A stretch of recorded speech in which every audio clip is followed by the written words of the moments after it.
Fala pessoal, então iniciando hoje o vídeo onde vamos explicar o que é um somador. Aqui embaixo vocês têm o nome dos componentes do nosso grupo, caso queiram tirar alguma dúvida em sala de aula, estaremos à disposição. Primeiramente, vamos falar sobre o que é a soma binária, mas antes vou dar um contexto do que vai ser o vídeo. Então, introduzindo o assunto com a soma binária, depois vamos falar sobre o meio somador ou half adder, depois o somador completo ou full adder, depois o somador de 4 bits e para finalizar o carry ripple. Então vamos lá. Começando com a soma binária, como eu já bem disse, a gente tem 4 regras básicas para a soma binária. 0 mais 0 é igual a 0, 0 mais 1 é igual a 1, 1 mais 0 é igual a 1 e 1 mais 1 é igual a 10, ou no caso seria o 2 em binário. E nesse último exemplo que eu dei, tem um ponto bem interessante, que existe um termo chamado vai-1 que é muito utilizado no mundo dos somadores, onde, como ele vai extrapolar o 1 mais 1, em tese seria 2, ele extrapolaria o limite, ele vai jogar o 1 de resto, vamos dizer assim, para uma próxima coluna. Para entender melhor, eu vou dar um exemplo aqui, onde vai ficar bem claro esse uso do vai 1. Então, sempre começando da direita para a esquerda, os cálculos, a gente tem 1 mais 1, que vai ficar 10, que ficaria 0, onde ele vai jogar o resto, ou vai fazer o vai 1, e vai jogar para a próxima coluna um número 1, onde a gente vai somar 1 mais 0, 1, mais 1, que vai dar 10 de novo. Então, ele vai jogar novamente para a terceira coluna o número 1, onde temos 1 mais 1, 10, mais 0, continua o mesmo, 10, e ele novamente vai fazer o jogo do vai 1 para a última coluna, onde teremos 1 mais 1, que vai ficar 10, mais 1, que vai ficar 11, que seria o 3 em binário. Então, basicamente, esse é um exemplo simples e prático de como a soma binária é feita. Com essas regras básicas, vocês conseguem entender melhor como é o somador de fato, e a partir daqui a gente vai começar a explicar o half adder, depois o full adder, depois o somador de 4 bits de fato e o carry ripple, e assim vocês vão ter um entendimento melhor desse fluxo. Boa noite, ou boa tarde, ou bom dia. Não sei em que momento você pode estar assistindo esse vídeo, mas eu sou Pedro Henrique Tartari e eu vou explicar um pouco sobre o Half Adder, que é o meio somador, né? Ele é um circuito lógico básico usado na eletrônica digital para somar dois bits binários. Ele tem duas entradas, que seriam esses dois quadradinhos aqui, né? Que representam os bits a serem somados, normalmente chamados de A e B. E gera duas saídas, a soma ou o carry, que pode ser chamado de vai 1 também. A lógica do half adder ele é bem simples. Se apenas um dos bits for 1, no caso for assim, a saída será 1. Porém, se os dois bits forem, as duas entradas forem 1, no caso, a soma será a carry, será o cout, será 1. Para implementar um half adder foi bem simples, na verdade. Usamos uma porta shor para calcular a soma e uma porta end para calcular o carry, ou vai 1, né? Ele é chamado de half adder porque lida com 2 bits e não considera o vai 1, ou carry, de operações anteriores, o que é uma limitação, né? Quando ele é comparado com o próprio full adder. Então aqui quando somamos apenas 1, ele sempre dará 1 na saída, porém se soma 2 bits, ele cai no carry. Então, essa é uma breve explicação sobre o half adder.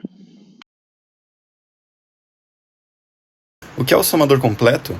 O somador completo, ou full adder, é um circuito que soma 3 entradas binárias e gera 2 saídas.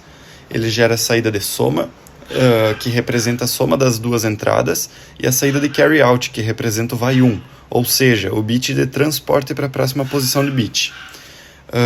Um somador completo tem duas entradas A e B, que são os bits a serem somados, e o carry in, que é o bit de transporte vindo do somador anterior. Ele é bem útil em somadores de vários bits.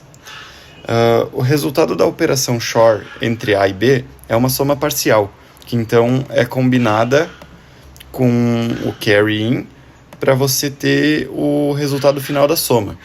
O carry de saída é gerado quando pelo menos duas das 3 entradas são 1, e isso pode acontecer de duas maneiras. Ou quando A e B são independentes, são 1 independente do carry in, ou se A ou B e carry in for 1 também. Ó, aqui se os dois forem 1 independente do carry in, ou se cada um deles for 1 junto com o carry in também dá o carry out, o carry de saída. Esse sistema de somador completo é útil porque você, para criar um somador de 4 bits, você usa 4 desses somadores completos, um para cada posição de bit, unidade, dezena, centena e milhar. Bom pessoal, agora eu vou mostrar um exemplo aqui de como a gente pode usar o half adder e o full adder para construir um somador de 4 bits. Então aqui na esquerda a gente tem o primeiro número e aqui na direita o segundo número, que vão ser realizada a soma. Esse primeiro quadradinho que a gente tem aqui é o half adder, pois ele não tem um carry in. E subsequentemente a gente tem os três full adder. Então, como ele não tem um carry in, ele é o primeiro, já que não tem um número para dar a saída aqui em cima. E ele é bem simples aqui, ó. 1 mais 1, 2. E aqui a gente também tem um exemplo que, se ultrapassar os números possíveis, a gente pode cair no overflow. Então eu vou estar falando aqui sobre o carry, né? Nesse caso aqui eu tenho um half adder e um full adder aqui embaixo para dar os exemplos. Primeiro eu vou falar de uma soma em decimal mesmo, para exemplificar melhor. Os decimais eles vão de 0 a 9, então se eu somar 9 mais 1 não cabe, ele extrapola e vai 1 lá em cima. Somando aqui no final, dá 1, 0, 0, dá 1, fica 10, né, em decimal. Beleza, agora fazendo uma soma em binário, eu teria 1 mais 1, extrapola, porque só cabe, né, vai de 0 a 1, vai 1 lá em cima, e aí resulta em 1, 0, ou seja, se fosse em decimal daria o número 2, tá? Nesse caso aqui, eu tenho o carry out, tá? Eu vou pôr uma ponta de prova aqui para exemplificar um pouquinho melhor. E vou colocar também uma outra aqui para exemplificar a outra parte. Então eu tenho aqui um carry out, onde esse aqui, eu tenho um half adder, onde esse aqui seria o menos significativo, esse bit aqui à direita. Ele está ligado, tá? Dá número 1, né? O primeiro bit, quando está ligado, ele dá o número 1. Se eu ligar o outro, ele não cabe aqui, ele extrapola, e aí que vai acontecer aquele vai 1 que viria para cá, esse vai 1, né? Então, se eu ligar aqui, por exemplo, esse half adder no full adder, vocês podem ver que ele ligou esse número 1 aqui porque foi o mais 1, né? O carry out foi pro carry in do full adder. Se eu ligar mais 1, ele também extrapola, porque mais um desse aqui do carry, mais um desse aqui extrapola, iria para um terceiro somador ali que eu não exemplifiquei aqui. Mas, fazendo com esses dois, se eu, por exemplo, ligar só 1 no primeiro bit, ligar só 1 no segundo bit, vai dar o número 3 aqui em binário. Então, basicamente, isso que o carry faz. Quando ele não suporta a capacidade de bits aqui, ele acaba jogando esse vai 1 lá pro outro lado, lá pro outro bit, né, pro outro somador, no caso, e aí é assim que ele vai seguindo com a soma, né? Então, basicamente, o carry funciona desta forma.